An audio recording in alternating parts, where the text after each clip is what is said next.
রাস্তাঘাটে আপনি হাজারো জনগণ দেখেন যে পড়ে আছে, তারা না খেয়ে পড়ে আছে। এরা মানুষ না কুকুর আপনারা কিছুই মনে করেন না।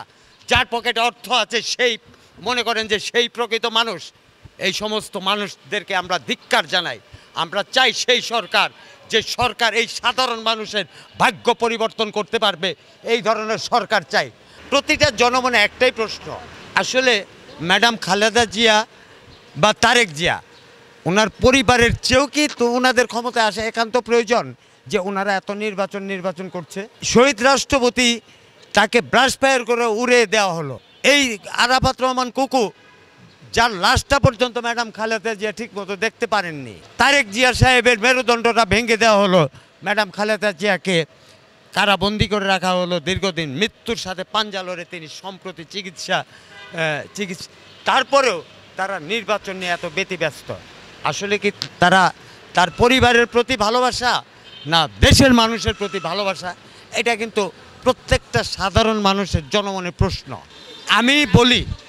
আমি বলতে চাই, জনগণ যদি নির্বাচন চায় অবশ্যই নির্বাচনে আসুন।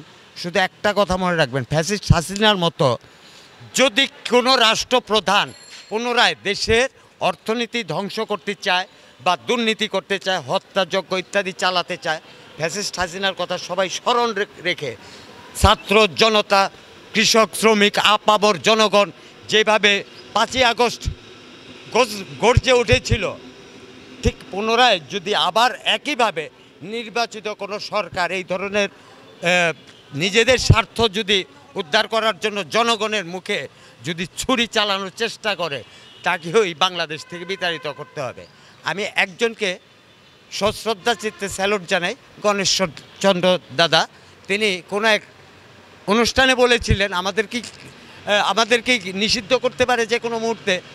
অবশ্যই আপনারা যদি ভালোভাবে রাষ্ট্র পরিচালনা করেন, বিগত দিনের মতো নয়, সামনের দিকে আপনারা যদি ভাবে আপনারা রাষ্ট্র পরিচালনা করতে পারেন, সাধারণ মানুষের ভাগ্য পরিবর্তন করতে পারেন। অর্থাৎ আমি বলতে চাচ্ছি, এই সাধারণ মানুষ একবার যখন মরতে শিখেছে, হাসিনাকে যখন তাড়িয়ে দিয়েছে, পরবর্তীতে যেই রাষ্ট্রপ্রধানই আসুক, আমরা অন্তর্বর্তী সরকার বুঝি না, নির্বাচিত সরকার বুঝি না।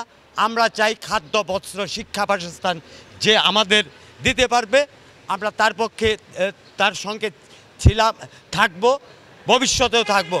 কিন্তু যদি ফ্যাসিস্ট হাসিনার মতো রাষ্ট্র পরিচালনা করার দায়িত্ব করেন, তাহলে আমরা যখন মরতে শিখেছি আবারও মরব, কিন্তু তাদেরকে এই বাংলাদেশ থেকে এই দুর্নীতিবাজদেরকে আমরা তাড়িয়ে ছাড়ব। আমি বলতে চাই, এখন যেই নির্বাচন চান বা অন্তর্বর্তীকালীন সরকার চান, সেটা রাজনৈতিক দলদের ব্যাপার, কিন্তু সাধারণ জনগণের বুকের ওপর আর ছুরি চালানোর জন্য কেউ চেষ্টা করবেন না। শুধু এইটুকু মনে রাখবেন, ফ্যাসিস্ট হাসিনা যেভাবে বাংলার মাটি থেকে দিল্লিতে যায় পালিয়েছে, তার পক্ষপাতিত্ব, তার মতো এই রকম রাষ্ট্র পরিচালনা করার যদি কেউই করে, তাদের বেশি দিন এই বাংলার মাটিতে তাদের স্থান হবে না। আসলে আমাদের আশা প্রত্যাশা তো অনেক আগেই ধ্বংস হয়ে গেছে, আপনারা ভালো করেই জানেন। বিগত সরকারগুলি যে সংস্কার ছিল, যে নিয়ম নীতি ছিল, তা থেকে আমাদের সুষ্ঠুভাবে একটা মানুষ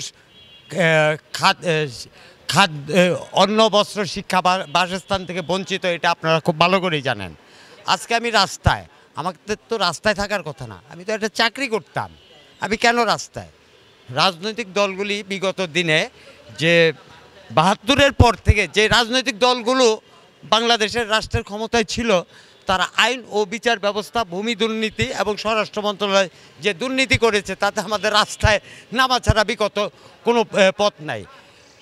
তথাপিও এই যে ফ্যাসিস্ট হাসিনাকে ছাত্র জনতা যেভাবে বাংলাদেশ থেকে তাড়িয়ে দিয়েছিল, সেটা চির অম্লান হয়ে থাকবে। আমি শুধু একটা কথাই বলতে চাই, বাংলার মানুষ কিন্তু কেউ কোনো গণ্ডগোল বা নির্বাচন চাচ্ছে না। প্রত্যেকটা মানুষের একটাই দাবি, আমাদের একটা কর্মসংস্থানের ব্যবস্থা করো, খাদ্য, বস্ত্র, শিক্ষা, বাসস্থান, এইটাই আমাদের দাবি।